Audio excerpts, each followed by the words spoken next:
Nyaka Bate Shamiru narusha haraka kwake Ali bado anachenga chenga, toa pasi kwake kwa mwenzake Govin, ameshanyang'anywa tayari, anashuka pale Mangwende bado na mpira, Mangwende anaumimina pale, hatari, goal!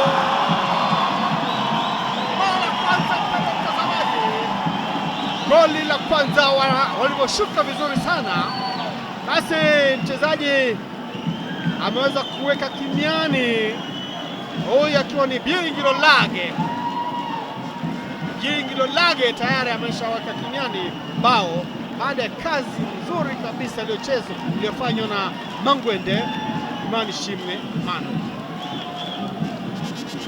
Igitego rero cya mbere bakinjira rwose Byiringiro Lage ku munota agitangira wa 46 abonye uburyo abona igitego ku ruhande rw'ibumoso, umusore ruturutse hariya urabona yagushijwe ariko ashyirwa hasi, ariko umukinnyi Manishimwe Mangwende akora akazi gakomeye cyane, atanga pase, hanyuma Lage akindi yakoze uretse kukoza ukikenge gusa. Nampa pale mchezaji Muhajiri anatoa pasi, tuone hajaotea, shot goal! Bao la pili la Epiara, bao la pili tayari baada ya kusubazba defense, baada ya kusubazba AS Kigali wamechapwa bao la pili. Pasi murwa sana iliyomiminwa na Muhajiri Hakizimana ikamkuta kijana huko mbele Ombolenga Fitina, ametulia akapiga mkwaji ndani ya goli. Lakini ukiangalia jinsi mabeki walikuwa wanasema, tazama pasi iliyopigwa na Muhajiri kule,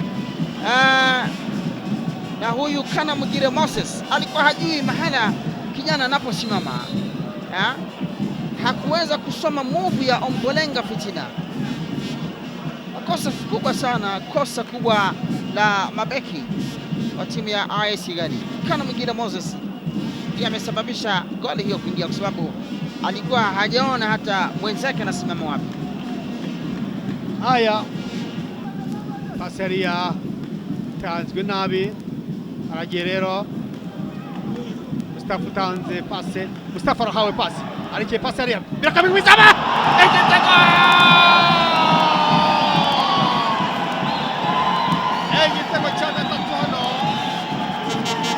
cha gatatu gitsinzwe na Byiringiro nanone Lage. Umusore ari kuri top kabisa, ibyo ari kuri top, ni move ikozwe neza cyane, bagenda baherekanya.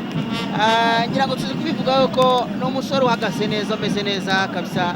Byiringiro Lage urebye uburyo agiye gutera umupira, yawuteye ari tanvi, umupira waturutse hariya inyuma, Mustafa ahereza hariya Savio, ahita umurekera hariya Savio, umupira ko umusore Lage awutera, ubona ko wari umupira ufite imbaraga, ariko reba defense, reba Kanamugire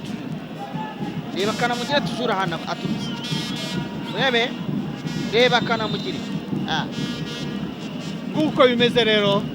Mustafa nawe yari kutera iyo adakuza ku gatoya, hanyuma yarahagaze neza.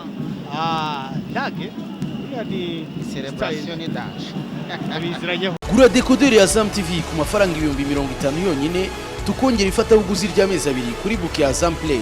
Ushobora kandi kugura abonnement ukoresheje MTN Mobile Money, Airtel Money na Tigo Cash, ndetse no kubaduhagarariye mu gihugu hose.